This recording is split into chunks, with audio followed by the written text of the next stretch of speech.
So today we're going to be going over the 5 different funnels that you can run as a financial advisor to help you attract clients digitally and actually convert them into clients, right? So there's a couple of prerequisites I want to put in this video. Number 1, there's no such thing as a lead that just shows up ready to buy. Now, there can be tire kickers, there can be lower intent leads, but really if you look back at our other videos, it really just comes down to where they are at in the actual buying process. So you might be able to generate cheaper leads using one of these funnels, but that's going to mean that these leads aren't as warm or ready to maybe become clients. Now, if you go with a little bit more of a thorough funnel, that means that those leads are going to cost more money, but they will be higher intent. At the end of the day, what you have to look at, regardless of which funnel you choose to attract prospects, you need to look at what is the actual cost per acquisition and what is our lifetime value and our ROI. And that is the main piece when running a funnel. So we're gonna run through these 5 different funnel types. We're gonna cover kind of who these funnels would be for, which one should you be using, what would make most sense for your firm, and the strategy or how these work and how to map these out. So the first funnel we're going to be covering is your typical lead magnet funnel. Now, this is one of those funnels that you see Fisher Investments running all over the place, where you go ahead and you give out a guide, a checklist, a report, or some kind of freebie. You're almost dangling it out in front of prospects. What you do for them to actually claim that freebie or guide is they have to submit their information. So that's their first name, last name, email, and phone number so that you can contact these prospects. Now, when it comes to this survey portion, what we're able to do is gauge or increase the intent level based on the questions we ask here and how thorough the survey is for them to actually claim this guide or checklist. So I'm going to give a quick example here. Say you're running a lead magnet guide and you're getting some contact information, but you notice you keep getting a lot of bad phone numbers, maybe not great emails. Well, you can add a verification portion to the phone number and email. Now that's going to increase your cost per lead, but again, it's going to increase the intent or the level of interest that these leads have as well. So the whole idea here is we're dangling out some kind of value, low intent or easy to kind of grab. We collect their information here. And then once we collect their information, we send them over to a calendar page so they can actually book in if they want. Now, you're not going to get a ton of people that book in, but you will get some. Really what this funnel is for building email lists and just lists in general that you can nurture on. If you're going to run a lead magnet funnel, you have to have a very dialed SDR team, or basically people who can go out and call these prospects immediately, get on the phone with them, vet them, qualify them, and pre-sell them on actually meeting with you. So that is a big piece of this funnel. What happens a lot of times is people will try and run a lead magnet funnel and expect someone who just claimed a low intent or low hanging guide to be ready to book a call and work with an advisor. That's not the case. So kind of the pros and cons of this funnel. The pros are going to be you're going to get a pretty cost efficient or a cheap cost per lead because there's not much friction for them to actually get this guide or become a lead. Now that's going to allow you to build a list, whether you have a newsletter you want to nurture them with, whether you have those SDRs obviously working them, you're going to start building a large list of names, emails, and phone numbers. Now, it's also very easy to A/B split test. You can really optimize this funnel well for a cheaper conversion or even just intent level by just making a couple of tweaks. It's not a very complex funnel. And honestly, this is something you can set up in an hour using AI to help with actually creating that guide. Maybe you already have some guides and reports available. You set up an easy funnel page with a survey and a calendar link. Now, the cons of this funnel, and every funnel is going to have its cons and its pros. Some funnels are better than others, but it depends on where you're at, the amount of money you have to invest, how much you're looking to scale this actual funnel, and the team you have to actually work these prospects in leads. So the cons of this funnel is really you're going to have lower intent prospects. Someone that's claiming a guide or checklist doesn't mean they're necessarily bought into what you do or maybe even that interested in working with you, but you will be able to get them at a cheaper cost. The other con is you're going to have to do aggressive follow-up and nurturing. You have to have SDRs really working these leads. You have to have great email nurturing sequences as well, and a lot of just different drip sequences to actually convert these leads into interested prospects. So this funnel is great if maybe you're an advisor who doesn't have as much money to invest in acquisition, but you do have the time to actually reach out, qualify prospects, and kind of find those diamonds in the rough and convert those leads into clients. But again, not the greatest funnel, but an option depending on where you're at in your career.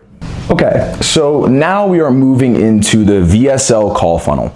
And VSL stands for Video Sales Letter.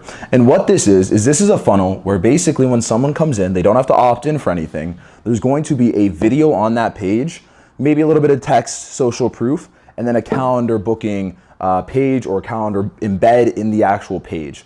From there, obviously the idea is to get prospects to watch that content, handle a lot of questions that they would have, objection handling, and kind of buying them into your unique advising philosophy, and then obviously getting them to actually schedule a call. Then afterwards, you're going to redirect them to an actual thank you or confirmation page, and you can add this to any funnel after the call sequence, but this helps a lot with this VSL funnel because there's not many pieces to it with nurturing those prospects and actually getting a show up rate that's solid. And so this is really just going to be confirming the appointment, again, kind of reselling them and telling them what to bring, what to show up with, and just prepping them for the call. So this funnel is very simple in terms of actual funnel pages, but you do have some video content that's very important in the actual way that this funnel converts and how successful you are with this funnel. So kind of the pros of this funnel really is you're going to get high quality appointments. If someone goes in, they consume that content, they book themselves in, they're high intent. You didn't have to call them to send an appointment. You didn't have to nurture them. They booked in because they are high intent. Now, that doesn't mean that they're necessarily ready to buy, but that means they're interested typically in sitting down. Now, you also don't have to do any nurture. You don't need SDRs or any kind of setters in this scenario because, again, you're not really capturing leads. You're just sending them right to a calendar page. And it's also very lean and scalable. So you're able to really scale this up because there's no real team or nurturing sequences going on. It's a simple funnel page. If you want to drive traffic to it, obviously, there's no real friction that happens on your end when scaling this up besides just opening up more calendar slots on your calendar. Now, the cons of this funnel is, number one, it's going to have a pretty high cost per booking because you aren't doing any nurturing. You're not capturing leads and actually nurturing them and maybe, getting those people who were interested but didn't necessarily get a chance to book. So you're basically just going, hey, either you're booking in or we don't want to talk to you or nurture you or work you, right? Now, another con is the quality of this VSL is extremely important.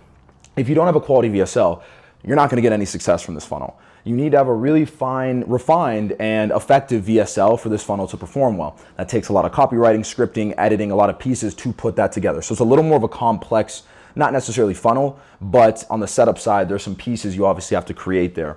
And then obviously you're not building a list here. So you don't actually gain any information to nurture prospects, work them, try and get them to buy into your firm and what you do. You're basically, again, just going, hey, either you book a call or you don't. Now this can be a very effective funnel if you have a very high quality VSL, you run things well and it's put together, but it is a more difficult funnel to pull off. And you also need to have a decent amount of capital to invest in this acquisition. You can't try and run this funnel only spending, $50, $100 a day on ads. You need to spend a good amount so that you can actually train that pixel and get enough conversions to bring those prospects in. So that's the VSL call funnel. So the next funnel type we're going to cover is the webinar funnel. And you're likely familiar with the webinar funnel, but I'm going to run through what that looks like and some key pieces you need to incorporate into it, who it's for, and when you would use this. So the webinar funnel is really used to build belief and trust in your firm from prospects. So the idea is we can almost indoctrinate them with how you want them to view financial advising, how you want them to view investing, whatever it is that you're trying to accomplish. We can educate them and indoctrinate them before they ever even meet with us. And again, we're providing value on the front end to build that trust and relationships. So the webinar funnel, pretty simple. You obviously have the registration page where you gather their name, email, phone number, and information so that they actually can attend that webinar training. Now with the webinar funnel, there's a couple of different ways you can do it. You can do a live webinar where maybe you host this once a month, maybe every other week, once a week, whatever it is. Or you can have a on-demand webinar where it's actually running constantly. That also works. So you can run that however you want. Either way, it's going to be very similar in how this works. You may just have more nurturing sequences that you need to incorporate leading up to that webinar or whatever it is, depending on if it's live or if it's not. So obviously you capture the information on the registration page. What's really a key part of a webinar funnel is the actual email nurturing sequences that you do leading up to that educational piece. So if you're doing a once a month webinar and maybe you're promoting this event 2 weeks, 3 weeks, 4 weeks before, you're gonna have to have a lot more nurturing sequences to continue to buy people in and make sure they actually attend. Now, If you're running a webinar funnel, say, that you do every week, there's obviously going to be less email nurturing sequences. So a big proponent or piece of the actual webinar finding success is going to be the nurturing sequences and buying people into that webinar up until the point that it actually occurs and that event occurs, right? Now, that next step is obviously going to be the actual webinar. So you need to have a webinar that's effectively going to hook people, keep them engaged, and nurture them and get them interested. And then the final step of actually booking in with you and having that consultation. So this is best for firms that really want to build the brand image, buy people into kind of their philosophies and how they do advising, and really sit down with obviously much higher intent prospects who are already familiar with what you do. So some of the pros of a webinar funnel is going to be obviously that you have nurtured and educated prospects. People, for the most part, are going to know who you are, what you do, why they should even speak with you, because they've consumed this content that was meant to do that, right? And so the close rate typically is a lot higher on a webinar funnel because people are much more bought into you than a lead magnet where you called them and got an appointment, or a VSL call funnel where they just watched a short video and maybe booked in, right? They're much more bought into who you are and what you do. And it also helps you position your brand really effectively if you do this properly in terms of building trust, all those different pieces. And you're building a list. You're building a list of leads, people who are engaged and actually interested in your firm and what you do.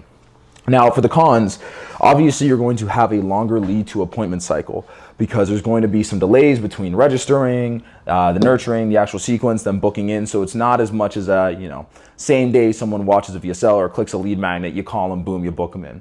It's also very important to have a good presenter that effectively, it's again comes kind of back to the VSL where there's a pretty big piece of content here. You need to have that content well structured with hooks, with engaging points that actually help nurture prospects and keep them watching and actually want to book in. Just because you run a webinar funnel and you throw up a really crappy webinar you have doesn't mean it's going to work. Like, there's a lot of components that matter in any funnel you're running in terms of the quality, the copy, the call to action, and all those different pieces. Additionally, another con is going to be you're going to need SDRs. You're going to need a lot of automations to catch fall off because you're going to have drop off. You might get some people that register, but then they don't show. Well, you need to have sequences for those people, whether it's the replay event where they can actually go rewatch that and get that content. You're going to have people who watch it, but maybe leave at a certain point. They don't watch the whole thing. You're going to have people who watch the whole thing, but don't book in. You have SDRs to actually chase them down. You need to be able to track all that information. So it is a slightly more complex funnel, but a very effective funnel for finding really high intent, nurtured, and educated prospects. Now, the fourth funnel we're going to go over is the quiz funnel. Now, when you think of quiz funnel, you can think of something along the lines of Smart Asset and how they kind of run their funnels, where you're going to be having almost a questionnaire or survey where you get people to fill out a decent chunk of information on themselves, their situation, and then from there you redirect them based on that information.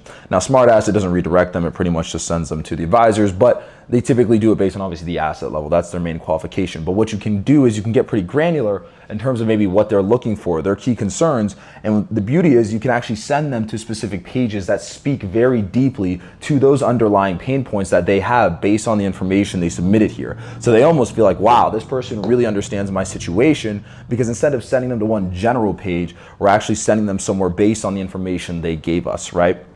And so from there, you can do a lot of different pieces with this. I mean, on a quiz funnel, you could then say, hey, register for this webinar training. Or you can have a VSL on each one of these pages. Or you can have another guide that they can claim. And then ultimately, taking them to that calendar to actually book in. So this funnel can be really effective for a couple of reasons. Number one, it's engaging. It's kind of fun. Whenever you're filling out a survey, you feel like you're going to get something tailored to you. It's a more engaging funnel, right? The second is you're getting a lot of segmentation and qualification. So you can really easily see, okay, these are these type of leads. These are these type of leads. These ones are qualified. We really want to focus in on these ones. And also you're getting a ton of data, because sometimes these quiz funnels can be upwards of 10, 12, 20 questions, depending on how thorough you want to get. Now, obviously, the more questions you have, the more drop-off rate you'll see, because people won't complete that. But there are ways that you can actually gather that information. Even if they just fill out part of the information, you can store that information and actually create a lead out of that. So that is a big factor there. Now, the cons It's very complex. To set this up, you do need a lot of tech. There's typically some custom built pieces of code to actually redirect them to those proper pages, and a lot of different automation sequences, because it's not just a simple click this button, move here, move next step, move to the next, right? And again, you're gonna see a decent drop off, whether it's from the actual survey that they're filling out, where they're not actually going to finish it, whether it's they get to this page where they don't take the next step. There is a good amount of drop off. So you have to have a net, whether that's SDRs, creating those half or incomplete leads, reaching out to them, nurturing sequences, those different things. And sometimes the intent level here can be a little skewed. A lot of times people can fill these out for fun, just to get some information, so it's not necessarily the most high intent leads. You still do need a lot of nurturing, whether that's from SDRs, email nurturing sequences, or whatever it is. But the really nice part about this funnel is you're getting a ton of data on prospects. You are getting them a little more engaged, where they're actually filling out some information, and depending on how you structure these pages, you can really buy them into your firm and what you're doing, and then get those calendar appointments. So definitely a more complex funnel, but again, another effective one depending on where you're at and your goal of prospecting. All right, so the final funnel, the fifth funnel, is going to be the masterclass funnel, or the masterclass workshop. So this funnel is almost a blend of your webinar plus a lead magnet funnel, almost as well as a VSL, where we're actually going to be capturing lead information, but nurturing them and really building trust with prospects and positioning ourselves as a figure of authority, right? So with this funnel, really the idea is we obviously create an opt-in. So it's still going to be a lead, but they're going to be opting in for a masterclass workshop or a training that's going to be very detailed and education focused, while still having some underlying sales tactics. So we're going to obviously collect that name, email, phone number, and what we're going to redirect them to is an actual masterclass viewing page. So it's almost like a webinar, but it's right away, it's on a page, it's almost a blend of a VSL and a webinar. So on this page, we're going to have obviously some social proof, the actual masterclass training, and we're going to basically get them to consume that right there and then, right? From there, we're going to get them to go to a calendar page to book themselves in for our call to action. And at the end, we're still going to have, again, that thank you video confirmation. Now, this funnel is really a lot of the other funnels blended together to actually obviously capture leads. So we're still building a lead list, nurture prospects and buy them in, really position ourselves as a figure of authority. And it's something a little more differentiated, because it's not a webinar or your typical VSL call funnel, but it's actually a masterclass where they're going to get a ton of value from that. And of course, we have the calendar to capture those leads and get high intent bookings, and again, prepping them for that actual appointment, right? So the pros to this funnel is really that you're going to have a shorter nurture sequence. So because we're not actually doing a week out webinar, or needing to have these sequences that get people to actually show up, we're getting them to consume that content right now. You can actually convert pretty quickly because they can book right away, right? Now, it also combines education plus urgency. So we're educating prospects, but because it's not a webinar pushed out, we can add elements of urgency to actually get prospects to take action now. And that really comes down to the call to action and how you structure this actual training and masterclass, right? And then of course, we're getting high intent prospects because they're educated, they're going through multiple steps, but we're still building a list. We're still getting leads for relatively cost efficient. But again, we're getting them to actually consume education and get nurtured before trying to get them to book an appointment. Now, the cons of this funnel. So the cons of this funnel is it is very much a marketing masterpiece, right? This isn't something you can just throw together. It's not just your webinar that you throw a couple of slides together and you hope people show up to. It really has to have strong content and a hook. And that comes down to a lot of copywriting and structure to this actual masterclass, because this masterclass is very important in what it actually shares, because people are watching it right away. This is the lead magnet. We want to get them to watch it, stay through it, finish it, and actually want to book in, because we have a strong call to action. Now, the intent level can vary depending on how you position this masterclass, right? So if we're really focused on free, just trying to focus too heavily on that it's a free masterclass and not positioning it as valuable, we're going to get in, leads that aren't the best quality. So you can obviously filter through with a couple of different things here. You can change the actual information they have to submit. Maybe they have to qualify for the actual masterclass to get access. You can also obviously do that in the calendar booking sequence. But this funnel overall beautifully blends a lot of pieces from a lot of those different funnels to actually get leads for relatively cost efficiently, build that list while still educating prospects and getting them to book in a relatively shorter cycle. Now, you still need to have a decent amount of spend. Don't think of this as a lead magnet funnel, because it is not a lead magnet funnel. You're not just kind of collecting information. Now, you can run it as a lead magnet funnel and maybe get people's information and try and have SDRs really hitting home on these prospects, but it's a lot more than that. So it is a relatively complex funnel when it comes to the actual content, copywriting, those pieces, but again, a very effective funnel. And truly, what it really all comes down to, there is no right or wrong funnel. A funnel is simply just a process you're taking prospects to. You can run a lead magnet, funnel, you can run a masterclass funnel, you can run a VSL call funnel, quiz funnel, whatever it is. It's not about what's cool or what you want to do. It comes down to what makes sense for your practice and your firm, and how much capital do you have to invest? How much time do you have? What is the back-end team you have, the systems you have to utilize to make that funnel work? Because no matter what funnel you use, people will not show up trying to move over assets right away. They still need to be sold. They still need to buy into your practice. There's just different ways that you can nurture and educate those prospects prior to them showing up. So I hope this video helps with giving you, good catch, an overview of how this funnels work and what you can use for your firm. If you enjoyed it, leave a like, leave a comment with any questions and anything you'd like to see in more detail from maybe one of these funnels.